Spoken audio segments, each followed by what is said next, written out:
A las 6:35 de la mañana del 28 de febrero, el Mando Central de Estados Unidos anunció que las fuerzas estadounidenses, junto con sus aliados, habían iniciado ataques aéreos contra Irán. Durante los 50 días siguientes, los ataques estadounidenses e israelíes dejaron un rastro de devastación a lo largo y ancho de la República Islámica. 13.000 salidas aéreas, pérdidas que ascendieron a cientos de miles de millones de dólares. Una parte significativa de la capacidad militar convencional y la base industrial de defensa de Irán quedó destruida. Y en lo más alto de la lista de objetivos, el propio líder supremo, Ali Khamenei, asesinado junto con una serie de otras figuras de la cúspide del régimen del Ayatolá. Esos 50 días fueron ante todo una historia de caos. Se impusieron, levantaron y volvieron a imponer bloqueos, suspensiones y sanciones, a veces en el lapso de apenas unas horas. El resultado, la economía mundial atrapada en una tenaza, el régimen iraní luchando hasta la última gota de sangre y ninguna salida de la guerra sensata.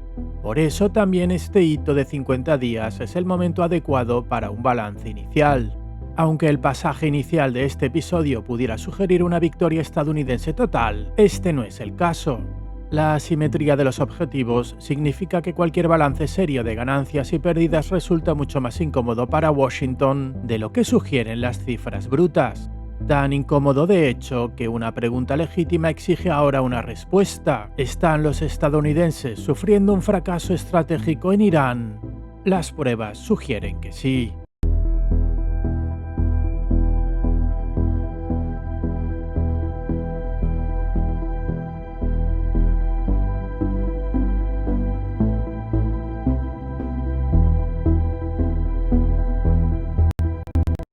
Antes de comenzar, hay que dejar claros dos aspectos.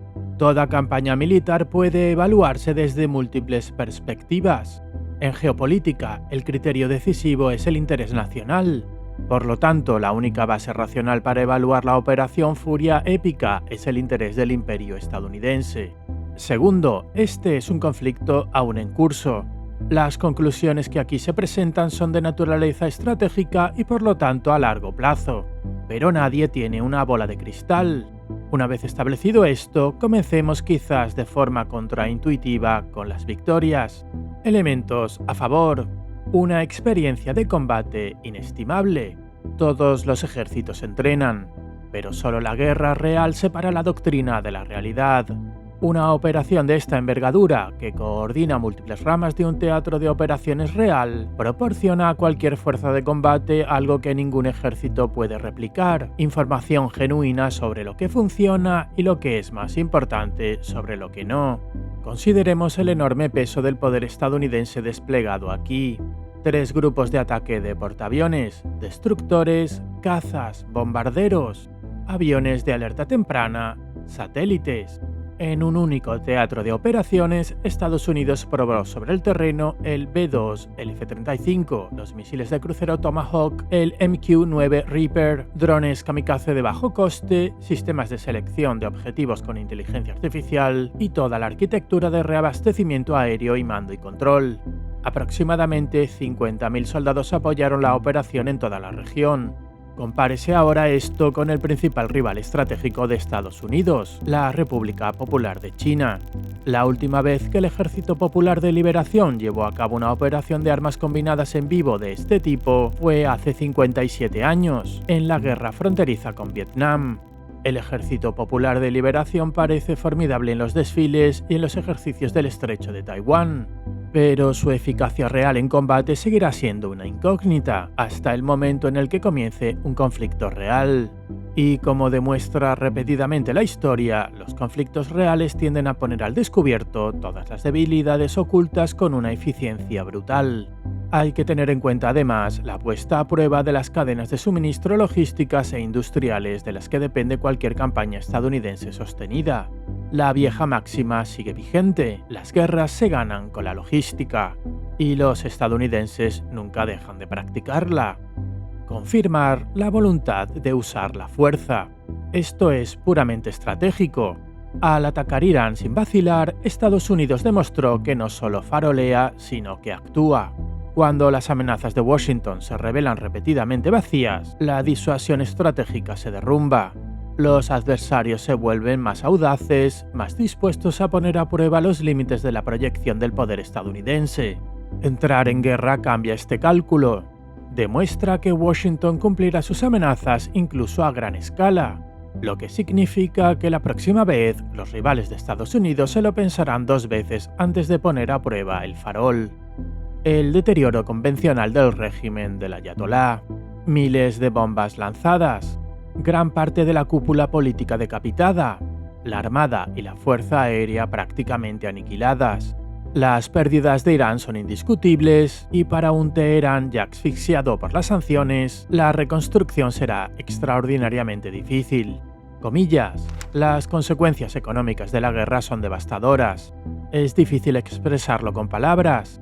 Todos los sectores se han visto afectados, declaró Poria Asteraki, una ingeniera afincada en Teherán, al New York Times. 3 funcionarios iraníes anónimos cifraron los daños en un mínimo de 300.000 millones de dólares. A esto podemos añadir ahora el bloqueo naval estadounidense de Irán, diseñado para agravar aún más los problemas económicos estructurales de la República Islámica. Los ayatolás siempre han señalado a Estados Unidos como un enemigo existencial, por lo que la debilidad convencional de Irán beneficia directamente a los intereses estadounidenses. Además, Teherán es considerado por muchos como el estado más poderoso de Oriente Medio, especialmente en su mitad oriental, y sus vecinos, muchos de ellos aliados de Estados Unidos, temen desde hace un tiempo su influencia. Degradar sistemáticamente las capacidades iraníes es, sin lugar a dudas, un punto a favor. Acudir en ayuda de su aliado más importante, Israel.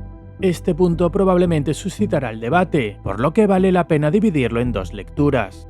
Si se acepta que una alianza estrecha con el Estado judío sirve a los intereses estratégicos fundamentales de Estados Unidos, entonces respaldar a Israel en este caso casi con toda seguridad profundizó este vínculo inquebrantable.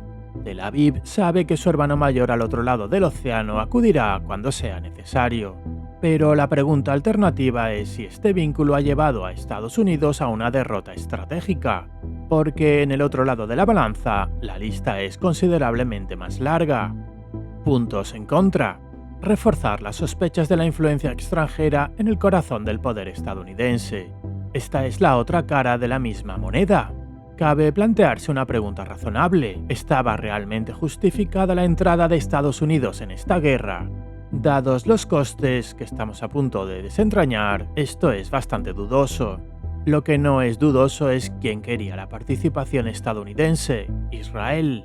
En este momento, los aliados de Washington, especialmente en Oriente Medio, donde se están sintiendo la mayor parte de los costes, pueden estar haciéndose dos preguntas. Primero, si esta guerra parece contraria a los intereses estadounidenses, ¿significa esto que la facción pro-israelí dentro del Estado profundo estadounidense es lo suficientemente poderosa como para imponer decisiones de esta magnitud? Y si la respuesta es que sí, deberíamos basar nuestra gran estrategia en Washington. Esta pregunta está ahora sobre la mesa en Riad y Abu Dhabi, aunque hay una explicación alternativa. La percepción entre los aliados de que la toma de decisiones estratégicas va a la deriva. Israel presionó con fuerza para que Estados Unidos entrara en la guerra con Irán, al igual que Ucrania presionó con fuerza para que Estados Unidos entrara en la guerra contra Rusia. Pero esto no significa que la decisión fuera el resultado de una manipulación extranjera. Aplicando la navaja de Occam, puede que simplemente refleje un análisis estratégico deficiente. Irán está a miles de kilómetros del territorio estadounidense y no supone una amenaza existencial para Estados Unidos. Tras repetidos ataques tanto contra el país como contra el eje de la resistencia, Teherán ya se encontraba en su punto más débil en décadas. Washington estaba ganando el enfrentamiento estratégico sin lugar a dudas. No necesitaba hacer nada. Pero iniciar una guerra a gran escala y acorralar a un adversario es un reto fundamentalmente diferente, porque cualquiera que se vea acorralado luchará con todo lo que tenga, hasta el final. Esta es la receta para otra guerra eterna. Como ya hemos comentado en este canal anteriormente, Irán recibió algunos golpes devastadores. Su liderazgo político quedó diezmado, pero el régimen no cayó. Y en este momento hay pocos indicios de que vaya a hacerlo. Lo que nos lleva al siguiente punto en el lado de las pérdidas, posiblemente el más significativo. el fracaso a la hora de alcanzar el objetivo principal de la guerra al tiempo que se agrava el problema subyacente. Uno podría preguntarse qué se suponía que debía lograr realmente esta guerra. La caótica comunicación de Trump no ha facilitado la respuesta, pero un análisis más detallado sugiere que prácticamente ninguno de los objetivos plausibles se ha cumplido, y es posible que los problemas no hagan más que agravarse. El objetivo principal parece haber sido eliminar el programa nuclear de Irán. Se suponía que la operación Midnight Hammer lo lograría, pero no fue así. No hay pruebas creíbles de que el programa nuclear de Irán haya dejado de funcionar. Peor aún, el nuevo liderazgo político podría mostrarse más agresivo en la búsqueda de armas de destrucción masiva. La guerra ha demostrado de forma visceral que la disuasión nuclear es la única garantía fiable contra la agresión, incluso por parte de una potencia hegemónica. Corea del Norte es un estado mucho más vulnerable y, sin embargo, a pesar de la retórica, nadie se atreve a actuar contra Kim Jong-un. Trump también planteó un cambio de régimen, y el régimen no cayó. En cambio, ganó mártires, Jamenei y compañía, y se ha arraigado aún más profundamente en el tejido de la República Islámica. Los ayatolás ya luchaban por legitimar su gobierno en medio de una creciente disfunción económica. El ataque directo estadounidense le extendió un salvavidas, y entre los iraníes de a pie, la sensación de apatía ahora solo puede profundizarse. Si un asalto estadounidense total no pudo derrocar a los ayatolás, ¿qué lo hará? El régimen, a pesar de sus bajas humanas, que en términos ideológicos lo fortalecen gracias a la lógica del martirio, también puede haber descubierto algo sobre el peso de su propia influencia. Las ambiciones de las exigencias posteriores de Irán sugieren precisamente eso. La importancia estratégica del estrecho de Hormuz siempre se entendió en teoría. Lo que nadie sabía en la práctica era si Irán podría bloquear efectivamente las exportaciones energéticas del Golfo, o cómo respondería Washington si lo intentara. La guerra ha respondido a ambas preguntas. A esto hay que añadir los ataques contra infraestructuras regionales críticas. En conjunto, es posible que los ayatolás hayan aprendido que su influencia es mayor de lo que jamás habían supuesto, porque, acorralado, Irán fue capaz de tomar como rehén a la economía mundial. El impacto en la economía mundial y nacional. El bloqueo del estrecho de Hormuz desencadenó la peor crisis petrolera en 50 años. Una crisis que aún continúa, sin un final claro a la vista. El precio del crudo ha superado los $100 por barril, con picos que alcanzaron los $141. Se está sugiriendo escasez física en los mercados mundiales, y esto sin tener en cuenta los productos refinados, el gas natural y los fertilizantes. A pesar de los discursos impulsados por la actual administración, Estados Unidos sigue siendo una economía profundamente globalizada. Estados Unidos es el mayor importador del mundo y sus exportaciones de servicios dependen del poder adquisitivo de países de todo el mundo. Atacar el precio y el suministro del principal combustible convencional del mundo y luego apresurarse a contener las consecuencias es un coste que recae directamente sobre la parte que lo inició, lo que nos lleva a la siguiente consecuencia: el aumento de la inestabilidad en todo Oriente Medio. Esto es álgebra geopolítica. Irán ha puesto a prueba su fuerza y ha descubierto que es mayor de lo esperado. Ha demostrado que incluso desde una posición de debilidad económica y militar puede tener al mundo a su merced. El poder ha pasado a manos de los partidarios de la línea dura, que creen que solo la fuerza garantiza la supervivencia de Irán. Y lo que es más importante, el ejército iraní y el cuerpo de la Guardia Revolucionaria Islámica, la columna vertebral del poder militar iraní, han salido prácticamente intactos. Teniendo en cuenta todo esto, las perspectivas de estabilidad regional son sombrías. Si a ello le sumamos un Israel siempre combativo y decidido a terminar el trabajo, y una Arabia Saudí y unos Emiratos Árabes Unidos profundamente inquietos por la guerra, tenemos un polvorín que podría estallar en cualquier momento. Pensemos en lo que pasaría si los estadounidenses se retiraran discretamente, llegando a la conclusión, como ha insinuado Trump, de que la guerra ya no sale a cuenta. Todos los estados del Golfo, Arabia Saudí, Emiratos Árabes Unidos, Qatar, quedarían totalmente expuestos a las exigencias de Teherán. Y estas exigencias, como ya está descubriendo Washington, serán maximalistas. Irán, a pesar de sus pérdidas, podría recuperar rápidamente su posición regional, convirtiéndose en la potencia a la que hay que consultar sobre todo. Esto no solo erosiona la influencia estadounidense en la región, arriesga a trastocar todo el orden regional, llegando incluso a la perspectiva de una guerra más amplia. Por esto, a pesar de los crecientes costes, Washington sigue buscando una salida. Pero no hay salida de esta situación que no tenga un precio. Desperdiciar capacidades en vísperas de una guerra por Taiwán. Sobre todo esto se cierne un posible conflicto con un adversario de una categoría de peso totalmente diferente, China. Todo el razonamiento para cortar el suministro de armas a Ucrania, articulado en parte por el subsecretario de Estado Elbridge Colby, se basaba en una única lógica: conservar los recursos para el teatro de operaciones más crítico, el Pacífico Occidental. Se podía estar en acuerdo o desacuerdo, pero era coherente. Las reservas de misiles y municiones debían preservarse y ampliarse, listas para una posible guerra por Taiwán. En cambio, miles de municiones estadounidenses críticas llovieron sobre Irán.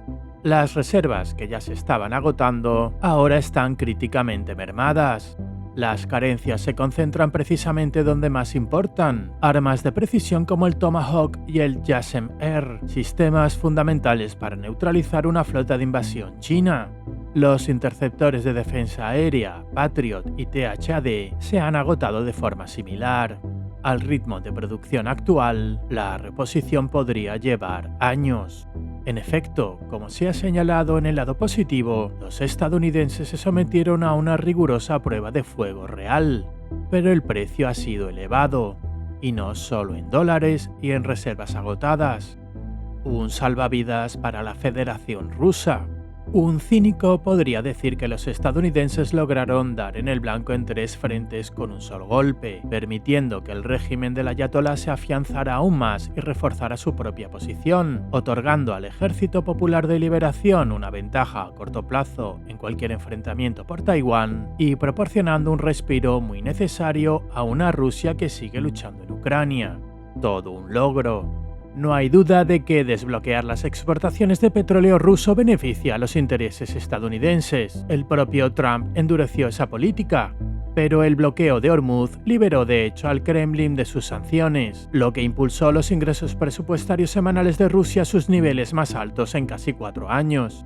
La propia campaña de ataques de Ucrania intentó contrarrestar el efecto del aumento de los precios del petróleo y el alivio de las sanciones, pero ni siquiera eso pudo impedir que Moscú se embolsara esta ganancia inesperada. Washington no se limitó a abrir un nuevo frente en el tablero de ajedrez mundial.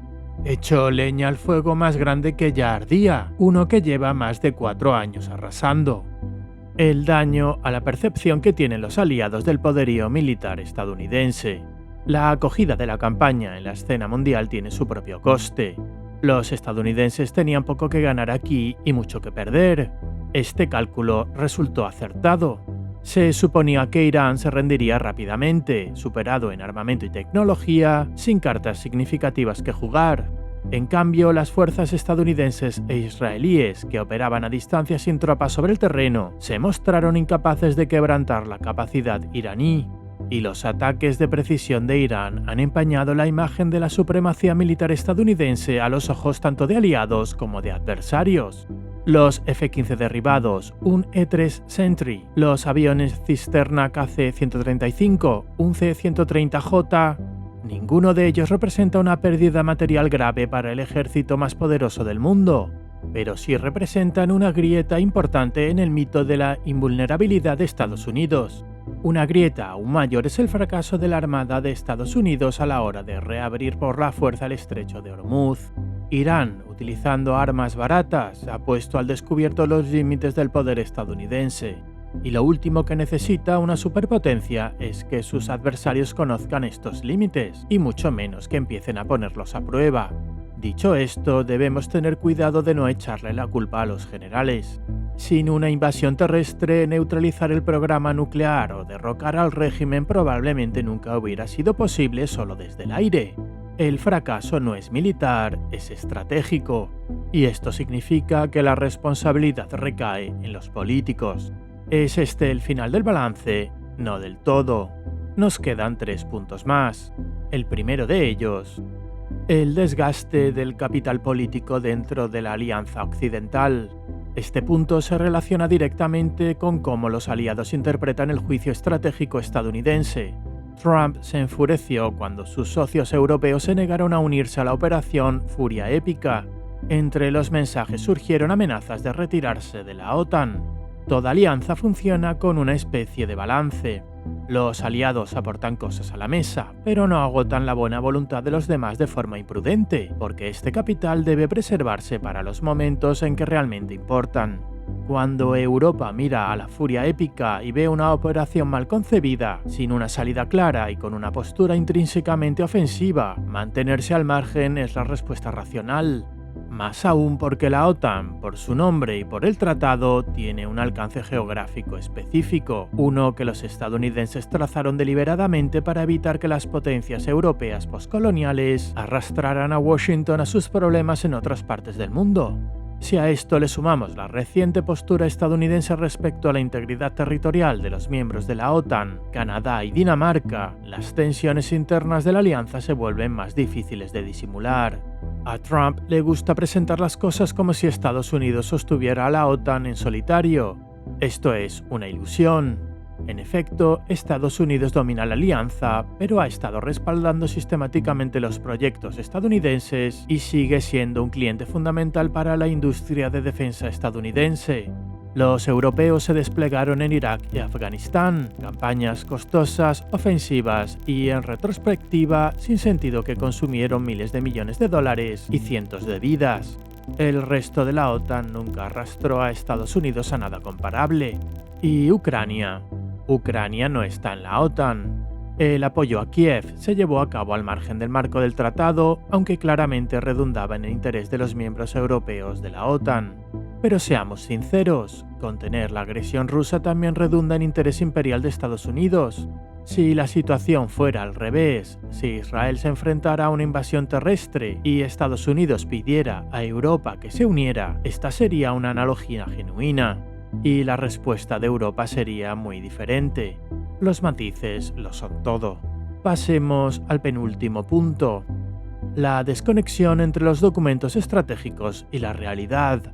El papel lo aguanta todo. El pasado diciembre, Washington dio a conocer una nueva estrategia de seguridad nacional, ampliamente difundida y anunciada como el amanecer de una nueva era en la política exterior estadounidense. Esta política estableció las prioridades geográficas estadounidenses en un orden explícito. En primer lugar, el hemisferio occidental y el dominio estadounidense indiscutible en él. Segundo, China y la competencia estratégica. Tercero, el escenario europeo. En cuarto lugar, un distante cuarto lugar, Oriente Medio. Y por debajo de todo esto, solo África. La cosa se pone más interesante cuando se lee la letra pequeña. La Estrategia de Seguridad Nacional reconoce abiertamente que las variables que en su día hicieron de Oriente Medio una prioridad ya no son aplicables, que la justificación para una profunda implicación estadounidense en la región ha llegado a su fin. En retrospectiva, hay un pasaje que resulta especialmente irónico. Comillas, debemos fomentar y aplaudir la reforma cuando y donde surja de forma orgánica, sin intentar imponerla desde fuera. La clave para unas relaciones exitosas con Oriente Medio es aceptar la región, a sus líderes y a sus naciones tal y como son, al tiempo que colaboramos en ámbitos de interés común. Y en definitiva, esto no salió del todo bien. Luego está la lógica inicial de la Estrategia de Seguridad Nacional. Una estrategia estadounidense debe evaluar, clasificar y priorizar. No todos los países, regiones, cuestiones o causas, por muy dignas que sean, pueden ser el centro de la estrategia estadounidense. El propósito de la política exterior es la protección de los intereses nacionales fundamentales. Este es el único objetivo de esta estrategia. La estrategia, al parecer, fue por un lado y la realidad por otro. El punto final lo deja más claro que todos los demás: la proliferación global de armas de destrucción masiva. Quizás la mayor paradoja de todas. El programa nuclear que Estados Unidos se propuso destruir puede acabar extendiéndose más que nunca. Un efecto Streisand geopolítico. Si el régimen iraní sobrevive a esta guerra, y las pruebas sugieren que lo hará, es casi seguro que redoblará sus esfuerzos por conseguir un arma nuclear, convencido de que es la única garantía de supervivencia. Peor aún, los líderes de todo el mundo están extrayendo la lección obvia tanto de Irán como de Ucrania. Las armas nucleares son el elemento disuasorio definitivo y probado. Corea del Norte lo ha demostrado de manera concluyente. La carrera no se limitará a Irán. Arabia Saudí y los Emiratos Árabes Unidos tienen los recursos para llevarla a cabo. Es casi seguro que Turquía y Egipto están haciendo sus cálculos. Conversaciones similares se están llevando a cabo activamente en Corea del Sur, Japón, Suecia, Polonia, Alemania y Ucrania. Una estrategia imprudente produce consecuencias no deseadas. Conclusión. El caso expuesto anteriormente demuestra que la guerra contra Irán, librada de esta forma, no solo no sirve a los intereses estadounidenses, sino que a largo plazo va en contra de ellos. A pesar de las ventajas tácticas, como el debilitamiento convencional del régimen del ayatolá y la interrupción del programa nuclear, la guerra no resuelve ninguno de los problemas sistémicos. Peor aún, marca una trayectoria a largo plazo en una dirección fundamentalmente adversa para Estados Unidos, a menos que Washington encuentre una forma de derrocar u obligar al régimen a ceder en el transcurso de este conflicto. En este momento, nada apunta a ello. Un bloqueo del estrecho de Hormuz por parte de la Armada de los Estados Unidos parece ser el último instrumento de coacción antes de una invasión terrestre. Y mientras Irán dependa en gran medida de sus propias exportaciones de hidrocarburos, volvemos al mismo tema, la lucha hasta la última gota de sangre que los ayatolás creen que ahora se ven obligados a librar. Episodios recientes como el bombardeo y el abordaje de un petrolero iraní por parte de la Armada de los Estados Unidos y la negativa de Teherán a participar en la próxima ronda de negociaciones indican que todo este lío no está ni mucho menos llegando a su fin. Evidentemente, Estados Unidos es lo suficientemente poderoso como para que ni siquiera los errores descritos en este episodio supongan una amenaza existencial. Pero la acumulación de fracasos estratégicos, Irak, Afganistán, Irán, combinada con el desmantelamiento de sus propias alianzas, como la OTAN, una postura apologética hacia las potencias revisionistas como Rusia y la antagonización deliberada de la Unión Europea, el principal mercado de exportación para los gigantes tecnológicos estadounidenses, constituye un patrón inexplicable de daño autoinfligido. De una forma u otra, Estados Unidos y el pueblo estadounidense pagarán un precio por ello. Gracias por acompañarnos un día más. No olvides suscribirte al canal y hasta un nuevo reporte.